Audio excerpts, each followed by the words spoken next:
चलिए, आप पौधा लगाए कि नहीं? दो फर्क लगाते हो।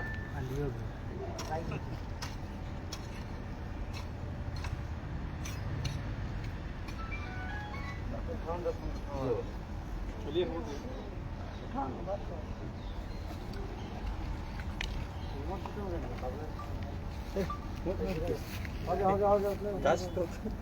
आमतौर पर ऐसा होता है, एक सेकंड रुकिएगा, एक सेकंड रुकिए। रणनीतिक चूक पर चर्चा होती है, आप पौधे लगा रहे हैं कि जो परंपरा अब तक का चुनावी मैदान में देखा जाता रहा, उस परंपरा को तोड़ना है। और हमारे लिए हार और जीत मायने नहीं रखता है। हमारे लिए जिस संघर्ष की राह पे हम लोग निकले हैं, उस संघर्ष की राह को और मजबूत करना है। क्योंकि जो चुनाव मेरा रहा रांची लोकसभा का, यह चुनाव के नामांकन के रोज हमको गिरफ्तार करके जेल के अंदर कैद कर दिया गया, और जब प्रचार प्रसार खत्म हुआ उससे एक दिन पूर्व हमको छोड़ा गया, हम रिहा हुए। और इस बीच में हमारे जनता ने, हमारे सारे आंदोलनकारी साथियों को, क्रांतिकारी साथियों को, कार्यकर्ताओं को, कैडर को, यहाँ की जनता सिर्फ वोट ही नहीं दिया, तमाम लोगों को सहयोग किया, पानी पिलाया, खाना खिलाया, रहने का आसरा दिया। एक एक PDF को अलग अलग पंचायत में उसको प्रिंट करा करके छाप को जन जन तक पहुंचाया, और जेल के अंदर रहते हुए एक बहुत ही अच्छा उपस्थिति रहा। और अभी गर्मी का मौसम है, पर्यावरण में पेड़ पौधा का कमी होने की वजह से अभी हमारा पर्यावरण असंतुलित रहा, असंतुलित हो गया है। और आज तो घोषणा किए थे प्रेस के माध्यम से, मीडिया के माध्यम से, कि मेरा जितना वोट आया है जिस विधानसभा से, उस विधानसभा पर उतना पेड़ लगा करके हम पर्यावरण को सुरक्षित करके अपना मानव जीवन को सुरक्षित करने का हम एक अभियान चलाएंगे। और उसकी ज़रूरत पड़ेगा तो इसके अलावा भी पौधा लगाएंगे, लेकिन मिनिमम जिस बूथ से, जिस विधानसभा से जितना वोट आया है उतना पौधा हम मिनिमम लगाएंगे। और आज पर्यावरण दिवस के अवसर पर इसका शुरुआत कर दिए। सखुआ का पौधा लगा करके, पीपल का, बरगद का, नीम का और अमरूद का पौधा भी लगाए डॉक्टर श्यामा प्रसाद मुखर्जी विश्वविद्यालय के कैंपस पर। और इसके बाद आज से शुरुआत हुआ, और आज के बाद हम हर विधानसभा में जाएंगे, हर बूथ में जाएंगे, और हर बूथ का बहुत ही गहन समीक्षा भी करेंगे, और वहाँ भी पेड़ भी लगाते हुए हम पूरा लोकसभा का पूरा करेंगे। तो अभी तक कुछ विश्लेषण समझ में आया कि आखिर वोट जो मिले हैं, कितना एक्सपेक्टेशन था, अभी जो मिले उसमें क्यों कमी आई है? जी, जो लहर था, जो चर्चा था, जो प्रचार प्रसार हुआ, उससे कहीं न कहीं वोट जो आया वो निराशाजनक है। और अभी भी जनता इस बात को कह रहे हैं, हालांकि इसका पुष्टि हम नहीं करते हैं, लेकिन कई बूथ से मेरे पास कॉल आ रहा है कि हम लोगों ने आपको 400-500 वोट दिया, लेकिन निकला नहीं, हमारा वोट कहाँ गया। लेकिन अगर हम अभी कुछ बोले तो मेरे पास सबूत नहीं है, और हम लोग का उतना पहुंच भी नहीं है कि हम उसको साबित भी कर सकते हैं। लेकिन कहीं ना कहीं जनता का यह सवाल है कि हमने वोट दिया था लेकिन वोट निकला नहीं। और अब इसी प्रकार से अभी जैसे कि कल मतगणना के दौरान हम पूरा दिन भर हम प्रत्येक हॉल का राउंड किए, जिसमें कांके विधानसभा का 4 गो बूथ, जिसमें booth number 19, booth number 40, booth number 342 और एक कुछ है। उसके अलावा ईचागढ़ का एक बूथ नंबर 11। ये विधानसभा का गिनती इसलिए नहीं हुआ क्योंकि इसमें 17C फॉर्म में जो कुल वोट था वो मैच नहीं हुआ। जब इसको लेकर के हम RO साहब, DC साहब से मिले तो उन्होंने कहा कि जीत का फासला अंतर ज़्यादा है, इसलिए इस सब का गणना नहीं किया जाएगा। फिर हम ऑब्जर्वर साहब से भी मिले तो उनका भी यही रूल बताया गया। तो हम फिर कहे कि हम इसका रिटर्न देंगे, ज़रूरत पड़ेगा तो हम इसको लेकर के माननीय हाईकोर्ट के पास भी जाएंगे, क्योंकि परसेंटेज ऑफ वोट बढ़ाने के लिए सरकार का बहुत बड़ा बजट होता है, खर्च होता है।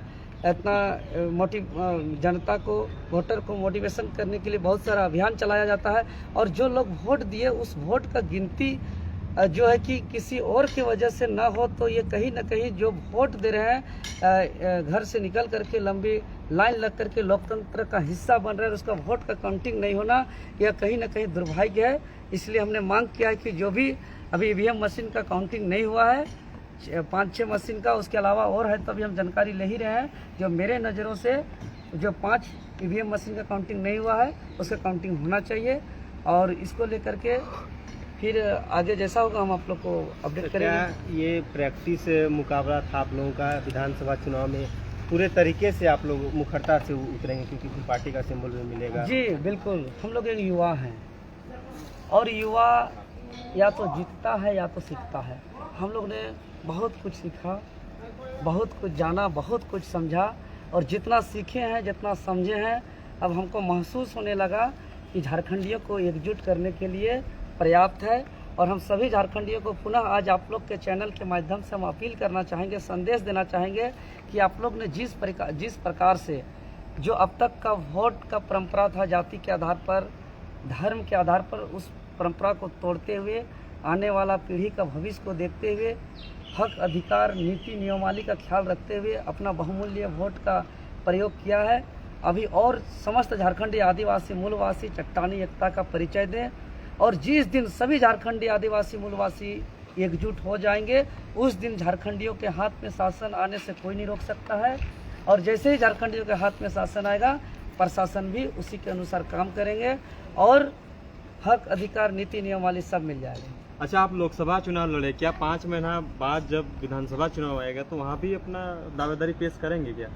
देखिए, चुनाव हारना, जीतना, लड़ना, उससे महत्वपूर्ण चीज़ है झारखंडियों को जागरूक करना, एकजुट करना, और जिस उद्देश्य से घर से निकले हैं, जिस संघर्ष की राह पर हम लोग घर का त्याग किए हैं, आज बाल नहीं कटाने का कसम खाए हैं, तो कहीं न कहीं और इस राह पर हर मुसीबतों का सामना किए हैं, कभी भी विचलित नहीं हुए हैं, कभी प्रशासन का, कभी जेल तक का, हटवार तक का सफ़र किए हैं। तो मेरा मकसद है, जिस उद्देश्य से इस राज्य का गठन हुआ है, जो हमारा शहीदों का सपना था, जो हमारा आंदोलनकारियों का अरमान था, उस झारखंड का नवनिर्माण करना, और इसको लेकर के अभी जो भी निर्णय लेना पड़ेगा वो निर्णय हम लेने के लिए तैयार हैं। अच्छा, ये चुनाव में ऐसा हुआ है कि जो एक छाप थी जेबीकेएसएस की, ये केवल कुर्मी महतो की पार्टी है, तो दूसरे वर्गों का साथ आपको नहीं मिला, जिसकी वजह से तमाम जो प्रत्याशी है आपके तीसरे नंबर पर रहे? नहीं, ऐसा बिल्कुल नहीं। हम लोग तीसरे नंबर पर जो आंकड़ा आया, यह इसलिए हुआ क्योंकि हम लोग नए नए थे, कोई जेल चला गया, कोई पुलिस के प्रशासन से परेशान हुआ, तो हम लोग का छाप हम लोग को चाह रहा है देना, तो हम लोग का छाप खोजने से किसी को मिला नहीं। बहुत जगह हम लोग का जेल जाने के बाद, हमारा जेल जाने के बाद अन्य पार्टी के लोग जनता को दिग्भ्रमित करने का काम किया कि अरे वो तो जेल चला गया, अब तो निकलेगा भी नहीं, वोट देंगे तो भी वो सांसद बनेगा, फिर भी वो क्या करेगा, जेल के अंदर ही रहेगा, उसका अंदर ये केस है, वो केस है, ऐसे ऐसे बातों का दिग्भ्रमित किया गया। तो हम एक दिग्भ्रमित कम समय के लिए होता है, ये अस्थायी है। अब जाएंगे एक एक बूथ को में हमको सोना पड़ेगा तो सोएंगे, लेकिन प्रत्येक बूथ का पर जिस बूथ में जितना टोला आता है सभी टोला के लोगों को शामिल करेंगे, उस टोला के सभी जाति के, सभी धर्म के लोग को, वहाँ के बुजुर्ग को, युवा को, महिला को, नौजवान को, सबको बैठाएंगे और एक एक बातों को सुनेंगे कि आखिर उनका मन में क्या चल रहा है, उनका सोच क्या है, उनका विचार क्या है, उसकी सोच के साथ वोट देते हैं, उनका इच्छा क्या था, इच्छा लास्ट 2 दिन में बदलता कैसे है, एक एक विचार को हम समझेंगे। और अब आने वाले दिनों पे जो है कि जो लास्ट 2 दिन में जनता को दिग्भ्रमित करने का काम किया जाता है, इस पर भी हम लोग विजय हासिल करेंगे। अच्छा, ये 14 लोकसभा सीटों में जो परिणाम आए, तो 5 रिजर्व सीट है एसटी आदिवासियों के लिए, 5 सीटों में जो है बीजेपी एनडीए की हार हुई है। ये लग रहा है कि आदिवासियों का मूड भी कहीं इंडिया गठबंधन के पक्ष में था, जो आपके खिलाफ गया जाकर? जी, जो जनादेश मिला है, जो जनता का निर्णय है, यह केंद्र की सरकार, हिटलर की सरकार, मोदी जी की सरकार, जो जुमले की सरकार है, उसको समझ गया है जनता, और जनता को विकल्प में जो मिला उसके साथ गया। लेकिन आने वाले दिनों पे झारखंड का जनता जेबीकेएसएस के साथ रहेगा। ठीक है, एक अंतिम सवाल, अब क्या सीजीएल को लेकर के या दूसरे ऐसे मुद्दों को लेकर के फिर से आंदोलन की कोई रूपरेखा तय होगी, क्योंकि सीजीएल के री एग्जामिनेशन की तारीख अब तक घोषित नहीं हुई है? जी बिल्कुल, हम तो पहले ही कह चुके थे कि अगर हम सांसद भी बनेंगे तो हमारा रूप स्वरूप वो सांसद की नहीं होगा, एक छात्र का ही होगा। और सांसद होते हुए बतौर एक छात्र के रूप में, चाहे जेएसएससी का मामला हो, जेपीएससी का मामला हो, नियोजन नीति की मामला हो, रोजगार की मामला हो, वो मामला हम देश की सबसे बड़ा महापंचायत में भी उसको उठाएंगे, जाके सड़क पे भी उतरेंगे और जो भी आवाज़ पहले करते थे उसको करते रहेंगे। अब तो सड़क पे उतर के इस आवाज़ को और बुलंद तरीके से करेंगे।